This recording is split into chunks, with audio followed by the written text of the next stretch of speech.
Lidi, já vás vítám u dalšího videa. A tentokrát bude taková menší parodie youtuberů. Budu parodovat 3 youtubery, což bude Nejfake, Gogo a taky Aty Show. Já doufám, že se vám tahle parodie youtuberů bude líbit. Já se s vámi loučím a přeju pěknou zábavu. Ahoj mutanti, jméno ani tvář nejsou důležitá. Ahoj lachtani. Čau vás lidi. Já vás vítám u dalšího Ask Aty. První otázka. Máš auto? Ne. Další otázka. Máš auto? Ne. Další otázka. Máš auto? Ne!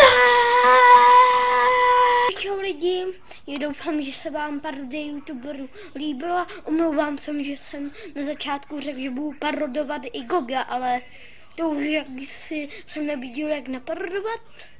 Já doufám, že se vám tahle první parodie youtuberů líbila. Nezapomeňte dát koment, po případě odběr. A jestli se vám líbilo, tak like. Já se s váma loučím a čau. Aha, já.